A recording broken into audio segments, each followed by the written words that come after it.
salaamaaleykum mbokku téléspectateurs yi salaamaaleykum mbokku internautes yi amati nañu mbégte gu mag di dellu seeg yéen ci seen émission sport prestige di leen koy amal ay bés bu nekk fii ci seen télévision préférée tey jii nag dinañu waxtaanee football lu yaatu ndax xam ngeen ne jongante nañu 11e journée ligue professionnelle.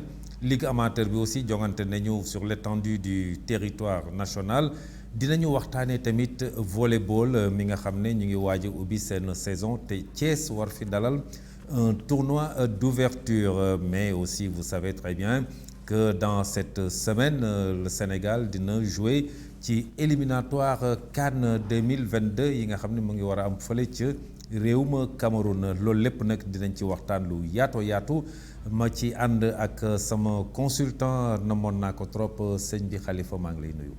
maa lay fay Fallou di nuyu suñu cameraman di nuyu waa régie bi di kontaan ci ñoom vraiment seen liggéey bu rafet di saluer également mbokk internautes yi ak téléspectateurs yi ak waa àdduna bi yëpp daal.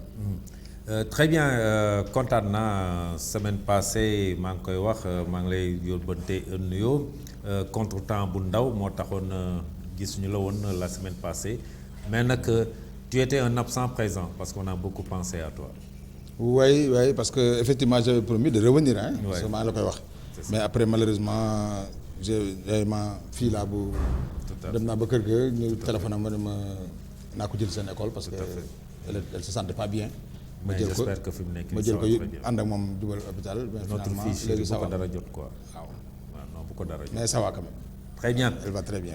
ci noonu Khalifa la ñuy dooree ak éliminatoire CAN 2022 yi nga xam ne dina am CAN bi dina am fële ca Cameroun et que Sénégal war a jongante ñaaru match nañ ko fii sax ci semaine passée. Aliou Cissé fësal liste 26 joueurs yi nga xam ne ñoom la prier pour ñu ñëw jouer si d'abord le vendredi fële ca Congo sunu jongante bi war a dox suñu diggante ak Congo vendredi lay doon à partir de 16h et ensuite ñu war a dalal Eswatini fii ci stade Lat Dior bu Thiès muy jongante boo xam ne aussi dinañ ko xaar bu baax a baax Aliou Cissé nag génn liste 26 joueurs. doon nañ laam-laamee est-ce que européens yi dinañu bàyyi suñu joueurs yi mais ci xibaar yi ñu mujjee jot mu ngi mel ni bàyyi nañ leen am na joueurs yoo xam ne dinañ doog a ñëw mais loolu aussi c'est une aberration lu doy waar parce que il y a 2 poids 2 mesures et que gis naa ne sax entraîneurs yu bëri au niveau européen ñaawlu woon nañu mbir moom. waaw xam nga bàyyi bi sax kat du ñëpp lañ bàyyi comme ni nga ko waxee effectivement parce que des na ñoo xam ne bàyyi ñu leen d'ailleurs sax amaguloo góol. voilà c'est ça kële dafa gaañu kii ñu naan ay kenn bokkul ci ñi ñu bàyyi. donc déjà ça pose problème mais xam nga aussi am na ci yoo xam ne aussi doo ci mën a condamner nit ki.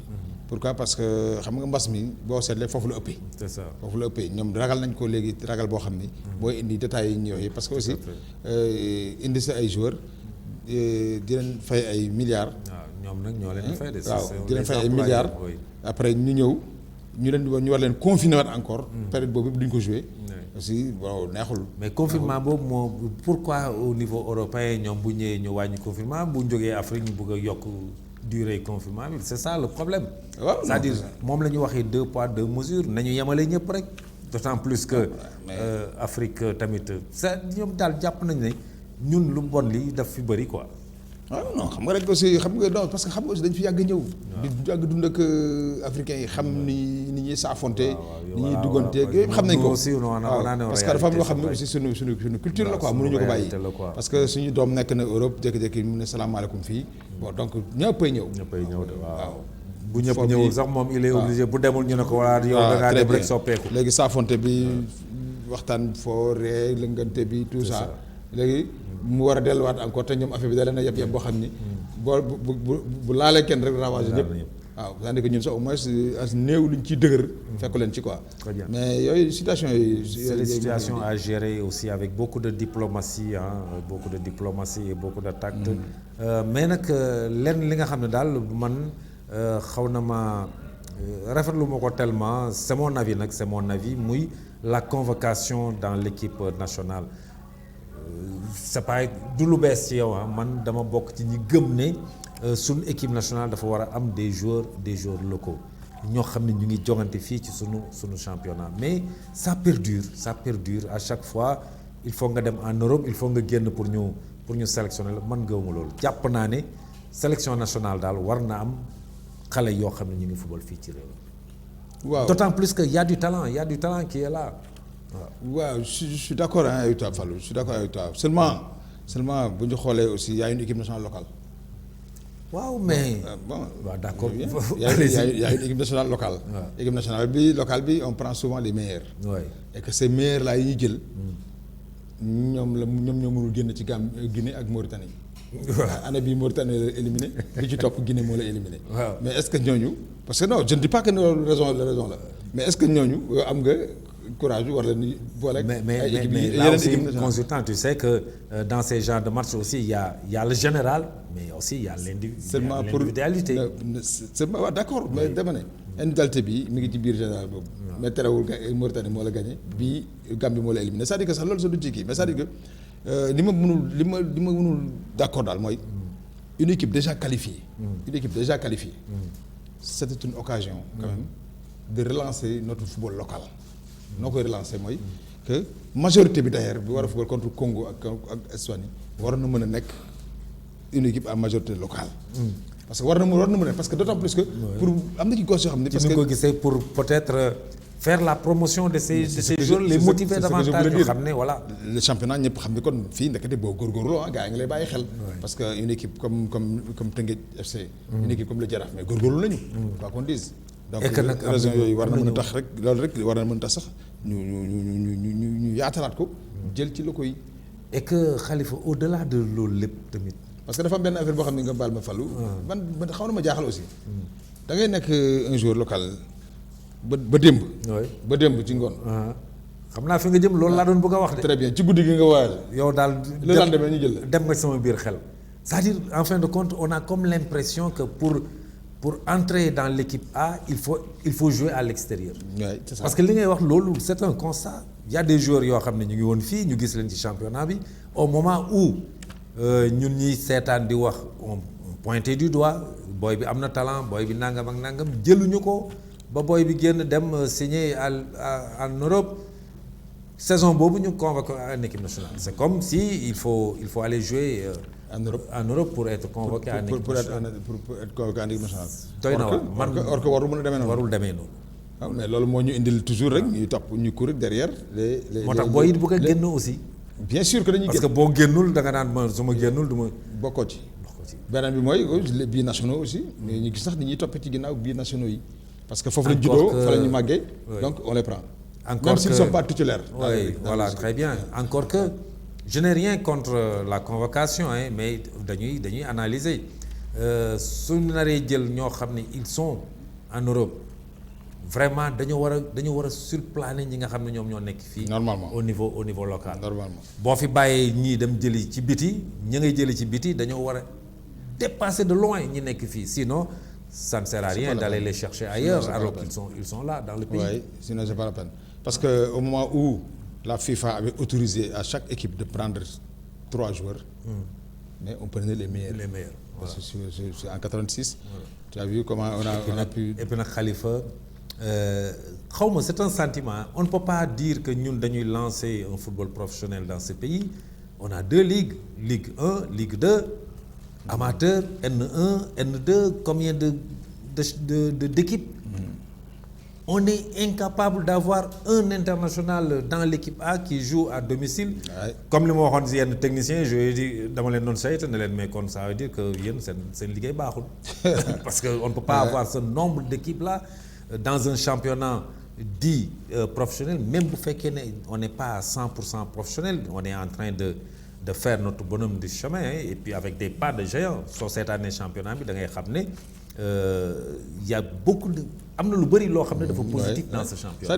c'est-à-dire que xam nga am na ci loo xam ne aussi du c'est pas doo ko mën a expliquer. lan la mooy par exemple un joueur qui ne joue pas. dans son club en Europe par exemple pendant nga dégg ñu naan la chaque fois il est sur le banc il joue pas ñu naan temps de jeu la am par rapport à un joueur local boo xam ni il est un titulaire à part entière. Dans son il club. a joué tous les matchs de son club. ba pare nit ñi di gis ni il après fait un ñu war bon match. très bon match d'ailleurs. Après ñu gis ne kooku après parce que comme il est au Sénégal donc na toog ci biti quoi je vais prendre celui qui ne joue presque pas indi ko. Il y a d'aucuns qui vont te dire Khalifa que oui boy bi amul expérience il n'a pas encore mais il ne l'aura jamais si on le prend pas. Expérience quand on ne joue pas on peut avoir On ne peut pas l'avoir. On ne peut pas avoir l'expérience du dans haut la niveau. compétition dañuy am expérience c'est pas parce que c'est pas par l'âge voilà expérience c'est du pas âge voilà très bien c'est pas très bien joueur du âge ah loolu nga wax nag man neex na ma l'expérience du question de âge am na ñu bëri nag dañoo yaakaar ni da nga war a yàgg pour mun a am expérience non l'expérience c'est le nombre de matchs que nga effectué la compétition yenn erreur yoo def cette somme d'erreurs là moo lay jox l'expérience mais en tout cas pour ne serait-ce pour cette fois-ci pour les 2 matchs que nous devons jouer waroon nañ ci mën a au moins am même bu dee ñaar ba ñetti joueurs locaux sax waaw pour motiver quand même les autres ñu xam ne kii parce que je prends par exemple je peux citer quand même le cas de Pape Matar Sarr il était là étant junior il était bien bon footballeur kenn jëlu ko xooluñu ko woon sax waaw te xam nga fii junior rek dans le championnat Ligue Pro te bon à ce moment-là il jouait en Ligue 1 mais bien qu'il est junior mais arrivé à Metz on le convoque toj benn yoon. non souvent c'est comme ça. donc te mu ngi doon toj fii au Sénégal. bien sûr mais bon. c'est vrai ñëpp noonu la mais li ngay wax nii Khalifa xam nga. loolu léegi nag soo seetloo léegi boo seetloo benn affaire les binationaux ñooy commencé di gën a bëri maintenant dans l'équipe. dañoo bëgg a ñëw. parce que bu njëkk ba da nga doon gis ne c'était les joueurs yi nga xam ne ils ñoo toj fii. dem Europe avec leurs propres moyens. titulaire foofu ñooñu leen doon convoqué. c'était ay Gana Gueye ay Cheikh Kouyaté mais léegi. boo xoolee presque ay né en France lañu. presque la majeure partie ñooñu nag bu ñu demee ba bëri ci équipe moom. kooku beneen équipe lay doon beneen façon jeu lay doon beneen façon équipe bi ngay am. tout à fait waaw parce que gosse bi aussi. identité bi day xaw a changer. day changer xam naa ne sociologiquement identité bi day changer parce que. ñun sunu réalité sunu mode de vie dafa am lu muy impacter même dans le jeu quoi. Merci parce que aussi xam nga après une défaite d'une équipe nationale soo amee seetlu tuuti à chaque fois qu'on perd un match capital surtout soit une finale wala de Coupe d'Afrique wala yu demee noonu mais tu vois les joueurs locaux yi nga xam ne ñoom ñoo demoon ñoo commencé. ñoom lay gën a métti mais da nga gis ñooy tëdd ci terrain bi ñooy xalaat ñoom ñooy jooy mais ñeneen ñi bon. comme à la maison. ñeneen ñi xam nga rek seen terme yooyu. bon c'est du football. c'est un match de football après bon ils prennent leur avion ils s'en vont. jeex na ñu fi sax fanaan. waaw parce que effectivement dëkkuñu fi. bon donc yooyu yëpp nag dafay pour bañ a nag jël sa football orienté ko complètement ci loolu. autant maintenant bàyyi quand même yenn yu sewaan yi nekk fi reste fi. mais Khalifa pour terminer ci loolu am na loo suñu léegi ça allait m'étonner su fekkee ne Aliou Cissé xalaat na loolu ba jël way qualifié naa xaaral ma je vais réveiller une vieille blessure boo xam ne yàgg naa ko wax c'est le cas de Henri Camara qui était à 99 sélections. Oui.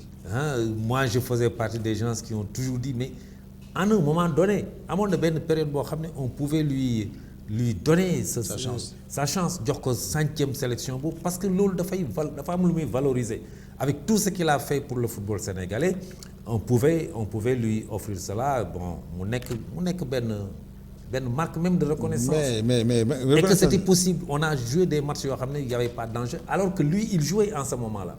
il jouait il faisait de bonnes choses dans son club du woon loo xam dañ ko koy may lu mu waroon a mériter la. effectivement en ce moment-là il jouait. Oui. C'est-à-dire que xam nga am na ci yoo xam ni ça doit être plutôt africain. que français. ou bien italien ou des trucs comme ça. mais su ko allemand yi nangoo. ci Manuel Neuer. italien yi nangu ko ci. c'était pas Buffon. Nanguwaat ko également ci Paolo Maldini. Paolo Maldini dem na ba di takk brassard. ba à un certain moment il fallait mu boucler li ñu bëgg moom. il fallait que mu boucler ko. avec son brassard au niveau de l'équipe nationale. te yooyu en général yooyu suñu culture la gën a kii que tout à fait man de vraiment c'est quelque chose qui m'est resté toujours à travers. Effectivement. parce que nag c'est quelqu'un boo xam ne. mais opportunité yi est-ce que mosul am sax.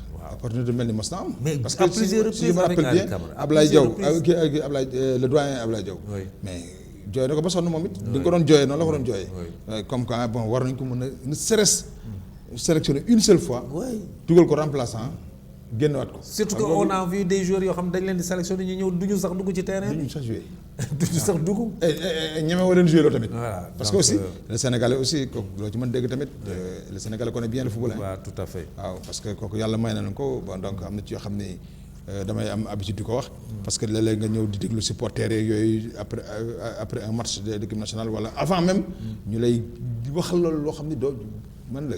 doo ko teggi mel ni midi voilà. donc hier tu disais ça dans loo xam ni doo ko teggi te pourtant koo xam ne daf koy jege rek di seetaan ay entraînement équipe nationale wala muy suivre équipe nationale nii mais dina ci wax la lu lindi de. Très bien, donc rendez-vous est pris déjà pour le vendredi sur le match contre Congo. Il y a des nouveaux, am na nouveaux yu ñëw ci équipe nationale bi. Ça sera l'occasion aussi de les découvrir une semaine après fii ci stade Lat Dior bu Thiès. Ci noonu la ñuy duggee ci ligue professionnelle bi ñoom aussi def nañu seen 11e journée. Les résultats sont là ci 11e journée bi muy journée bu amoon solo nag parce que qualité match yi moo ko indi woon. Ligue professionnelle 1 Dakar Sacré-Cœur songo ak ñaar tali Dakar Sacré-Cœur moo yóbbu ndam li benn bal ci dara di ngeen gis léegi ci écran bi les résultats que vous voyez ici ci Ligue professionnelle 1 bi Dakar Sacré-Cœur dóor ñaari tali 1-0 non dóor ñaari tali 1-0 CNEPS Excellence fii ci stade du CNEPS c'était la première fois CNEPS di recevoir ci terrain li tax tamit ngeen ñu recevoir foofu wax naa leen ko léegi muy Sénégal bi préparé ay matcham ci stade Lat Dior ñu tëj Lat Dior homologué terrain CNEPS bi CNEPS dalal fa Mbour Petite Côte nag moo mujj yóbbu ndam li benn bal ci dara AS Pikine dafa dóor le leader avant cette journée muy Jàmbaar 2-1 la ko dóor et que Guédiawaye Football Club ak Douane ñoom it dañoo témboo benn la ñu def. Génération Foot. stade Génération Foot. dañuy xaw a niroo quoi c'est vrai waaw Génération Foot moo ak Douane dañoo témboo benn et que stade de Mbour Teungueth FC da ko duma yu métti ñett bal ci dara US Gorée ak Ñambour dañoo témboo kenn dugalul dara sa kaw morom. Casa Sport ak Jaraaf tamit dañoo témboo benn la ñu def rapidement le classement avant may ñëw ci sama consultant bi ñu jeexalee ayu bés bi nag li nga xam ne gis nañu ko ci classement bi mooy Teungueth FC moo remplacé Jàmbaar dans le fauteuil de leader. Ouais. C'est Teungueth FC maintenant qui est leader avec 20 points et que Douane est deuxième mais avec le même nombre de points vous voyez le tableau ici Génération Foot nekk à la 3e place avec 19 points Jàmbaar qui était leader avant la journée passe directement à la 4e place mais avec 19 points un seul point de différence entre Jàmbaar ak Teungueth FC et que le CNEPS Excellence occupe maintenant la 6e position avec 15 points. Vous voyez que dans ce championnat chaque match chaque journée mun na changer tableau bi regardez CNEPS qui perd qui est 6e avec 15 points et n'est qu'à 5 points du leader je prends toujours le leader 5 points ce n'est même pas 2 victoires de 2 matchs. Ouais. Voilà la journée en Ligue 1 avant ñuy dem ci Ligue 2 bi Khalifa jàngat ci cette journée. waaw jàngat bi bon dinaa ci def dinaa jàngat ci ñaari équipe d'ailleurs ci Dakar Sacré-Cœur bu jógee ci 2 défaites. ñëw perte gagner son match. contre Dakar Sacré-Cœur contre Ñaari Tali. NGB. Bon Ñaari Tali boo seetlu moo dóor CNEPS match bi passé. C'est ça. mais est-ce que du dafa dormir sur des lauriers yaakaar ne affaire bi léegi le déclic am na donc c'est fini dañuy gagné. fàtte na ni Dakar Sacré-Cœur dafa jóge ci ñaari défaite. Sénégal daf ko gagné mu dem Njàmbur ñu gagné waat ko. donc une troisième défaite. généralement équipe bi daanuñu ko bëgg a nangu. bon donc match boobu mu nekk match bu metti boo xam ne effectivement Dakar Sacré-Cœur génn na ci. mais moo des beneen match bi mooy que matchu Génération Foot ak Douane. bon ñoom ñaar ñëpp première place bi la ñu doon xëccoo. d'ailleurs xëccoo boobu. moo tax mu nekkoon le match au sommet. voilà nul bi moo arrangé Teungueth. bon parce que moo tax mu nekk match au sommet. parce que mu moment boobu ñoom ñaar ñu nekk ci kaw. te ku xam daaw Douane daf ko fekk dóor ko. à Denis Biram Ndaw ren ji c'est certes du ko nangu. mais Génération Foot également nga xool son match bi muy mujjee def contre Jambar. ba nul foofu. bon bu dellu siwaatee nulal encore une deuxième fois. c'est parce que Douane effectivement daf ko yan lu mu attanul certainement. C'est ça. Parce que Douane aussi c'est une équipe qui joue très bien le championnat parce que je me rappelle très bien moment bi ñu nekk en travail hivernal ci laa leen njëkk dégg ñu ne carrément ñoom ils sont venus cette année-ci pour tout rafler. donc ça veut dire ce que ça veut dire. bon donc bu ma jógee ci ñooñu je viens avec le CNEPS Excellence. le CNEPS Excellence moom tamit malheureusement pour ñoom dañu perte match ba le passé. pertaat bi. ñenn ñu leen dóor ki ko leen dóor ba le passé moo doon dernier. ñu ñëwaat encore tombé ci avant dernier bi. avant dernier bi dóoraat leen. donc les mal classés en général. il y a une façon de jouer avec. souvent dañ lay bett. parce que c'est des équipes yoo xam ni boo seetaanee Mbour Petite Côte démb nu mu joué. da nga naan non est-ce que réellement Mbour Petite Côte. position mérite na position bi waaw mérite na position bi est-ce que war a nekk ci position bi. parce que ils étaient venus couteau aux dents. coûte que coûte gagner. ou disparaître genre gagner ou disparaître la woon. C'est ça. parce que j'avais l'impression même qu'il jouait un match de coupe. or que c'était un match de championnat. mais ci biir loolu insisté nañu avec leur manière li nga xam ne moom la ñu indaale. sachant effectivement que le CNEPS loolu du forum. waaw parce que su amee beaucoup d'agressivité beaucoup de rigueur. gagner tous les duels parce que en général c'est lui qui gagne les duels gagne le match. bon donc ñu dem ba finalement mu conserver un boobu. gagné CNEPS daal di ñëw ci deuxième défaite am moom aussi mu xaw a noyyi tuuti. bon su ma ñëwee nag ci Teungueth FC. Teungueth FC dafa am benn affaire boo ci xaw a fàtte ci rang bi. mais Teungueth FC li nga ci xaw a fàtte mooy Teungueth FC 9e journée la nekk noonu. waaw am na 2 matchs de retard. ba pare jël pay. donc kooku mu ngi delloo si confirmer li mu nekkoon daaw. voilà merci mu ngi delluwaat buum sa boy ba. parce que daaw moo ñëw jël pay avec 12 points. aller bi. retour bi mu ñëw raw gars yi te ba pare mu dese ko 2 matchs de retard. imaginez-vous bu ko gagné. donc pour vous dire rek que notre championnat a un niveau. parce que boo seetaanee démb Mbour Petite Côte contre CNEPS. nga seetaan ça confirme li ma la wax léegi rek. soo dem terrain tu sauras que vraiment. y a du travail qui est en train de se faire. Y a du travail effectivement loolu lay confirmer nii. parce que boo xoolee championnat bi ni muy demee rek daaw ak ren. tu sens que affaire bi am na niveau. te bu amee niveau nag il faut que aussi au niveau de l'entretien technique aussi di ci bàyyi xel. ñu bàyyi ci xel. ça tout à fait te li nga wax tamit am na solo Teungueth FC avec 2 matchs de retard et leader avec 20 points il peut devancer facilement ñenn ñi de 8 points ou bien de 10 points avant même ñuy dem ci mercato bi et c'est extrêmement important leneen li nga xam ne aussi moo am ci championnat bi te nga wax ko muy. C'est un championnat qui est extrêmement difficile pour toutes les équipes. Parce que soo xoolee ay ñaar point wala benn point la ñuy rawante et tout peut changer dans une journée. Chaque journée mun na changer la position des équipes et que ñi ñuy dajeel ñu jàpp ne ce sont des mal classés dañoo mal classés mais ne sont pas de mauvaises équipes parce que bu ñu jouer nga xam ne y a quelque chose qui est là-bas peut-être déclic lañ doon wut te loolu moo dal Mbour Petite Côte dans son match contre le Jaraaf contre CNEPS Excellence c'était comme si Mbour Petite Côte cherchait ce déclic-là te am nañu ils ont des joueurs assez expérimentés soo xoolee ni ñu gérer match bi sax moo lay woon ne du problème mu âge mais problème expérience. problème expérience la d'ailleurs boo xam gis ngeen ni ñu ko gérer. voilà ils ont géré parce que ils ont géré le but marqué là dañ ko gérer du début à la fin. Ouais. parce que le but il faut rappeler que c'est entré à la 10e minute dans la première période. dañu ñu wuti ko. parce que c'était programmé. la manière de jouer da ngay doon sentir que ne ñii ils ont programmé. que dans le premier quart d'heure. au moins dans les 20 minutes de jeu yu njëkk yi. ñu war nañ ci mën a am ne serait-ce un but. te suñ ci amee benn but. automatiquement da ngay sentir que ne voilà. Très bien, loolu mooy pour le compte de la L1 ci L2 bi aussi joué nañu seen ñoom aussi seen 11e journée déjà fii ci terrain du CNEPS. Africa Promo Foot mu ngi wéy di continuer di am ay jafe-jafe vous voyez les résultats de la Ligue 2 Africa Promo Foot ak Port dañoo témbo ñaar ak ñaar la ñu def. C'est Port qui ouvre le score Africa Promo Foot est revenu au score. Amitié Football Club dafa daan Renaissance de Dakar 1-0. EJ Fatick Kër Madior da ko fekki daan ko 2-1.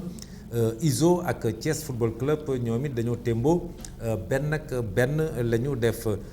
Guédiawaye Football Club ak Jamono Guédiawaye moo yóbbu ndam li 1-0.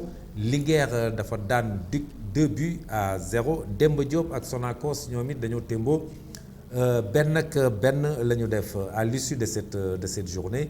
Linguère mooy wéy di nekk leader avec 21 points et que Kër Madior est deuxième avec 19 points. Demba Diop troisième 18 points. Amitié Football Club malgré sa victoire est à la 8e position mais avec 14 points il n'est pas trop loin.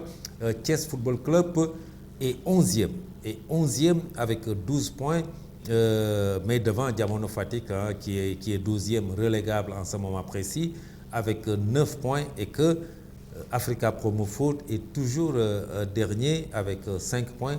Africa Promo Foot mu ngi continuer di am yenn jafe-jafe 5 points alors que Jamono Fatick premier relégable est à 9 points donc il y a déjà 4 points de différence.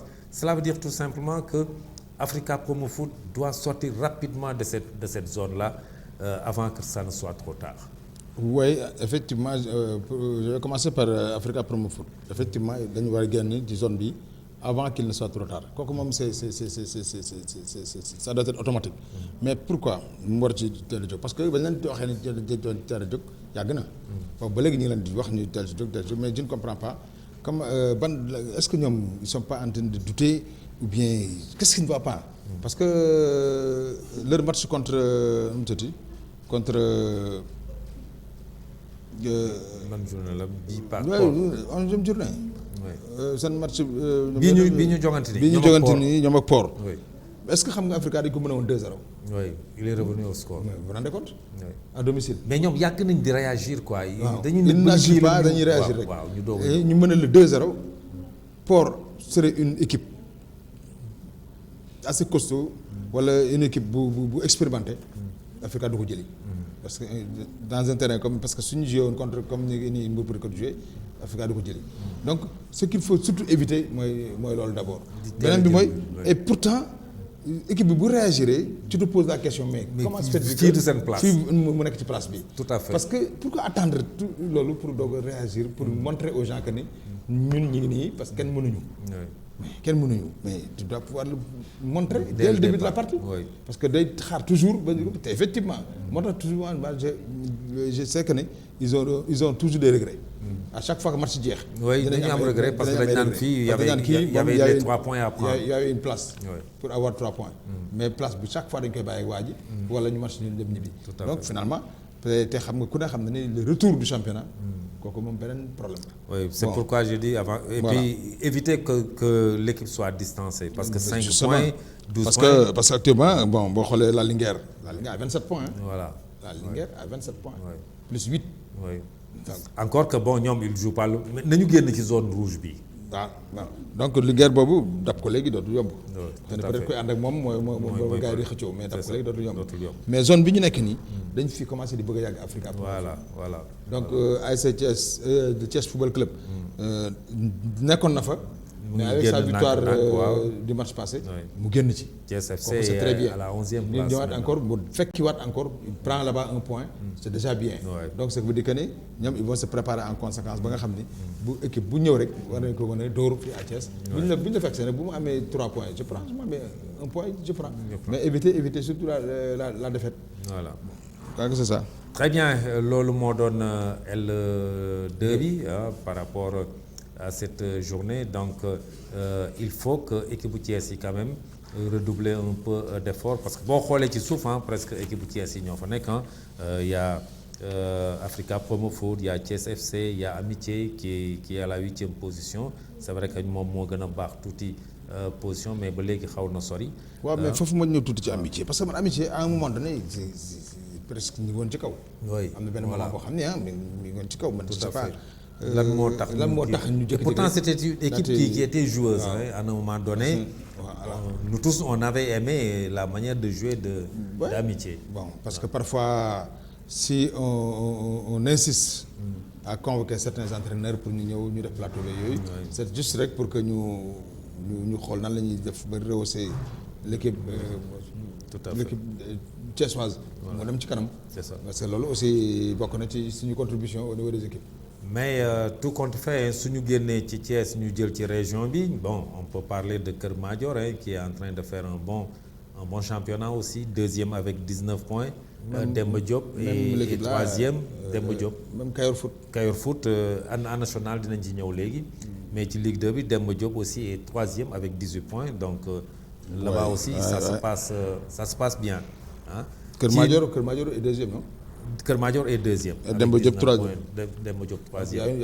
Il y a une place déjà pour la région de Thiès. Voilà c'est sûr entre Keur et que ñaari équipe yooyu bon on ne s'est pas trompé Keur Madior on n'a pas encore vu mais Demba Diop moom on était tous d'accord que c'est une équipe.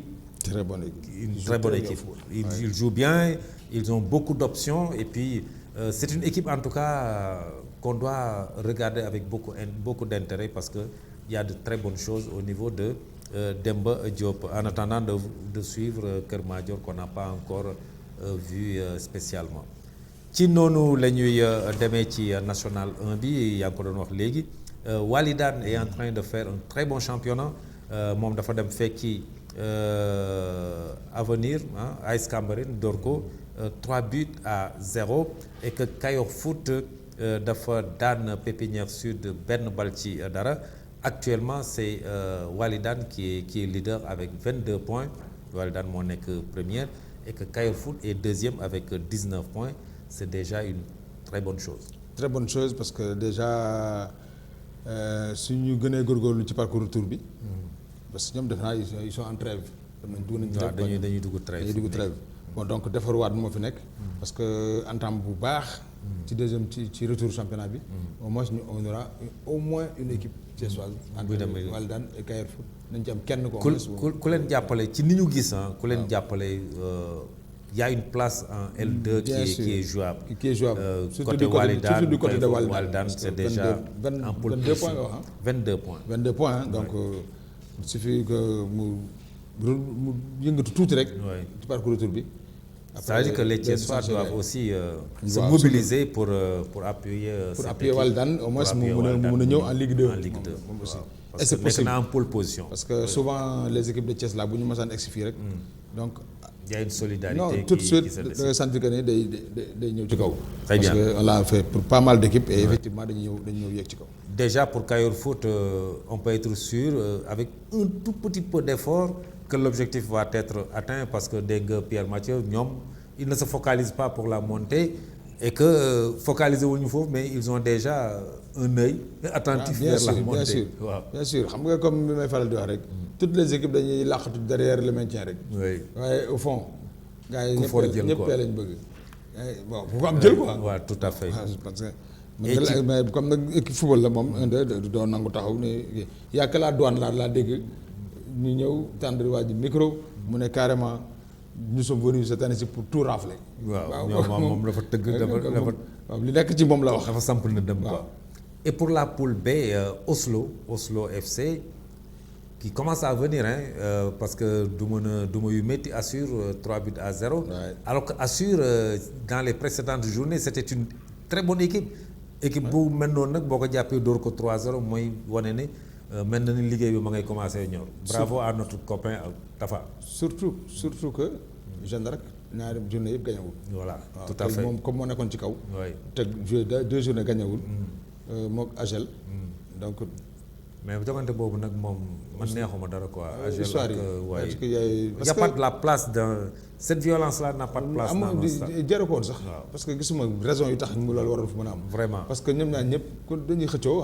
peut-être pour mais ça ne veut pas dire que dañ di xeex pour yëg. xeex c'est un match de football ça se passe sur le ça reste terrain. un match de football. te fa lañ koy bàyyi. non kenn du gañe kenn ba yeewu waa ji ci stade. wala jël waa ji yóbbu. wala jël yóbbu donc boo paree tamit ku nekk da ngay ñibbi rek. da ngay ñibbi rek après demee nga amaana sax ñoom ñëpp mën nañ toog foofu Oslo ñëw jàggati leen sax. ñëw jël et on a une pensée à notre doyen Ibou Diouf toj nañ bopp ba léegi toj bopp bi bu ko gisee ñu koy yóbbu di kii xam naa ne il faut yaramam daw.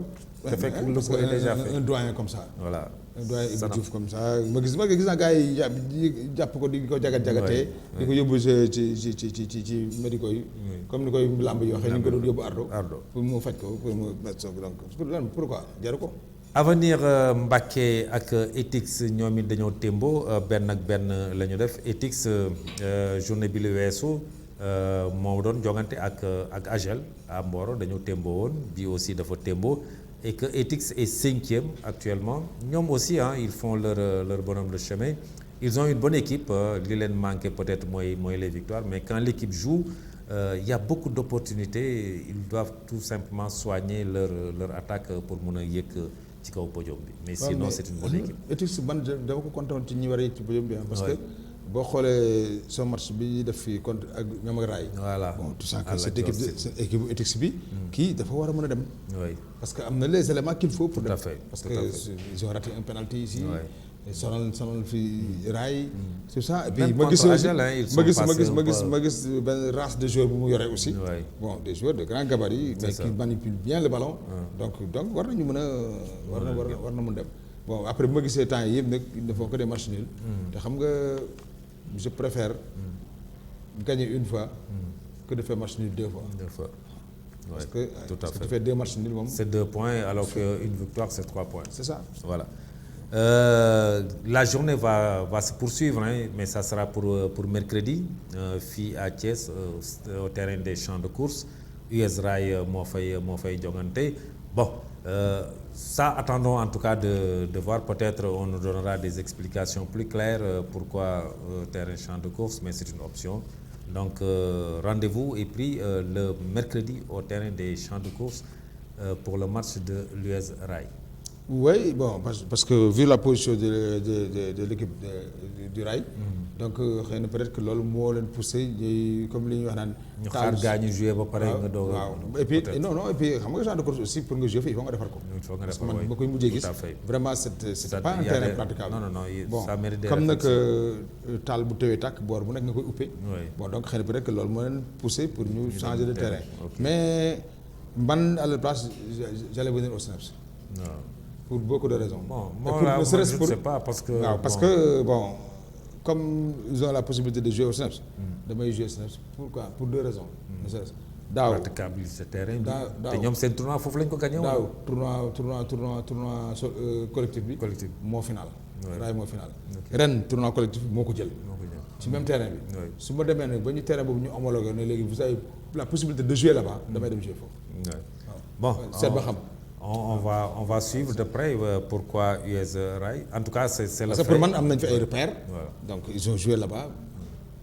durant tout le tournoi donc ils ont des repères sur le terrain. ça fait pratiquement plus d'1 an kenn footballu fa. mais terrain bi nawetaanu. mais ay paftan laa gisoon gisoon bi ñu demee foofu ci course bi ay paftan laa gisoon foofu gars yi di góor ak ay affaire yooyu donc pour course. am fa il fallait que ñu xëy na peut-être mën ñoom dinañ ko mën defar.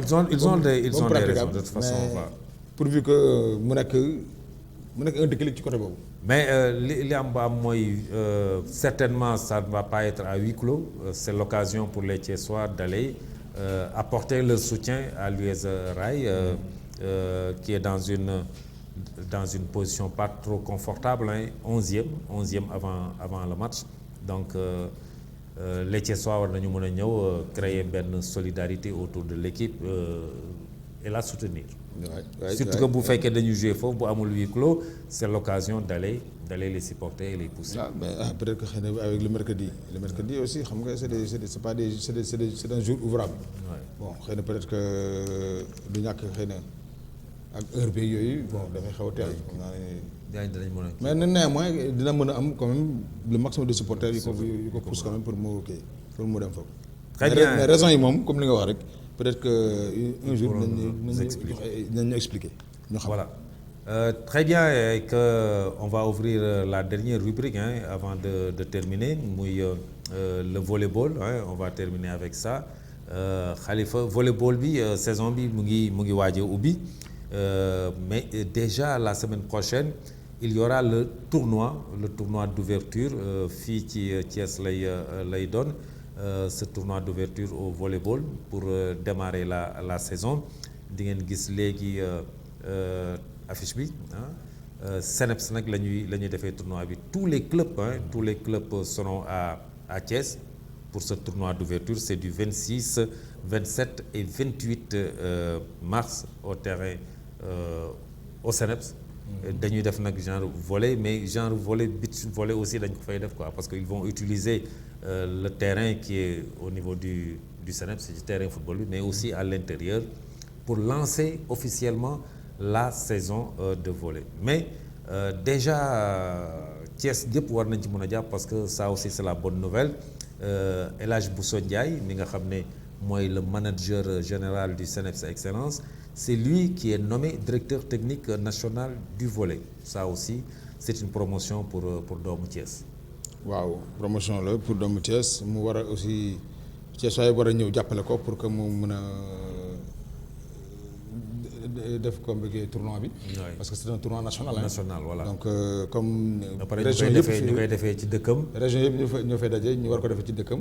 mu loolu war ko permettre sax d'ailleurs. xëy na peut-être xam nga lay doon directeur technique rek. am un aperçu ci li nga xam ne moom la jiite. léegi sur le plan technique.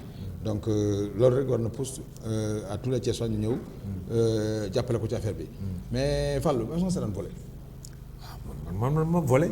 non naan ma seetaan rek pour mu wax seetaan c'est-à-dire que boo gisee maanaam la mooy seetaan. non dama ko joué da nga ko joué mais aayoo. par contre maa la tane yow dama ko soo ko man moom joué naa ko yow seetaan. dama mos a seetaan benn je me rappelle très bien. un gars bu ñu doon équipe ñu koy tuddee parisien ci laa jàppee tur boobu ba léegi. mais waa jooju moo tax volley neex ma. tellement que daf ci doon boole ay manières. ay style boo xam ni. non da ngay sentir que kii professionnel depuis lors dama volley neex. non volley moom volley sax même à la télé may sera marché nii. mais bu ma zappee yem ci volley dama fay taxaw. tellement que volley pour vous dire rek que. volley neex na neex boo xam ni ku ko ci seetaan. mais Khalifa très souvent damay wax gars yi suñu waxtaan yi dama leen ne gis nga sport en général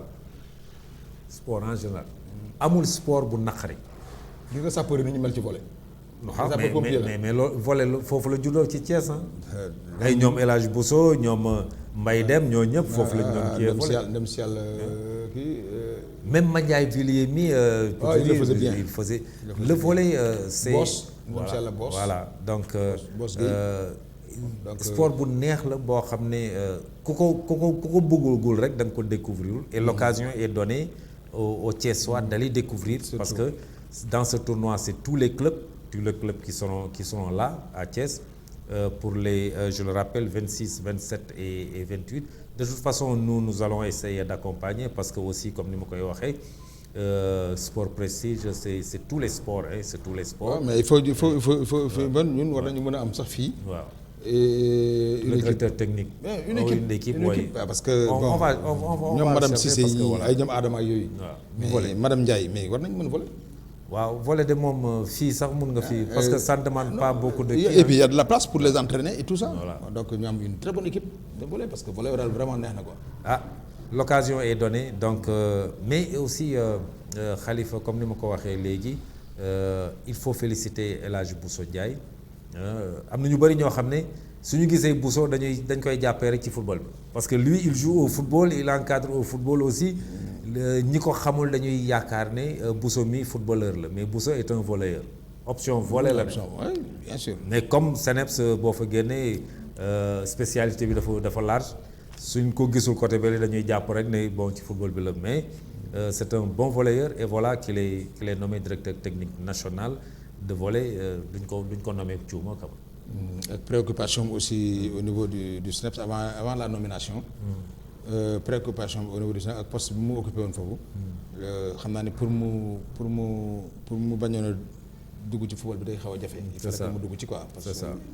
parce que bien que nag volley moo nekk ci xol bi. voilà waaw mais football bi moom mënu ci woon bañ a dugg parce que il a joué. il a joué au football il a été entraîneur aussi. Ouais, d'une tout à équipe. fait, tout à donc fait. c'est normal que mu dugg ci. donc voilà et ce qui est important bala ma koo fàtte ci tournoi volley bi xam nga ñoom def nañu seen réunion comité directeur ba lancer les jalons mais ñoom c'est à partir du tournoi la ñuy xam effectivement ban formule la ñuy adopter pour le championnat c'est-à-dire que donc c'est inclusif équipe yi ñooy ñëw jouer tournoi après ñu waxtaan xool ci seen biir ban formule la ñuy ça c'est extrêmement important. Ça va partir de la base pour ñu xam ban formule la ñuy utiliser. oui effectivement parce que loolu mooy charme bi d'ailleurs. Voilà parce que loolu mooy charme bi parce que il faut que mu demee noonu pour ñu mën a xam ban formule. ban formule la ñuy jouer. kooku moom Fallou moom sa xol na ci sedd. voilà donc rendez-vous est pris xam naa waxtu bi fi mu nekk nii tey nag li ma jaaxal mooy. kenn poñew la. kenn waxuma heure bi jeex na. parce que dañ leen di wax ni leen dañu bokk dañuy créer équipe. moo tax ñu fi ne léegi dafa mel ni sama technicien yi ak sama technicienne yi mbir mi mu ngi leen di commencer virus baa ngi leen di commencer dugg na. dugg na leen. waaw dugg na leen. kon xanaa. mais xanaa ma kii rek parce que ma génneel la fi benn affaire daal bu fi xew le dimanche matin yow ndekete yow. wala seen équipe kii parce que les anciennes gloires là. waaw mais ils ont un tournoi bi nga invité Outh Samb. waaw. waaw. waaw waxtaanoon ngeen ci. tout à fait mooy le tournoi l'amical des anciens tournoi ba am na nag. waaw am na maa fa demoon dimanche. voilà dimanche c'est vrai il devait démarrer ce dimanche. dimanche boobu lañ démarré ma dem. voilà mais préparé leen de. ay équipe laa fa gis de.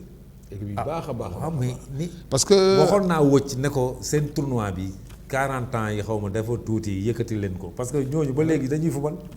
en tout cas de façon daal li ma la mën a wax mooy. mooy R100 daal moo fa jàpp dëkkandoo. waaw.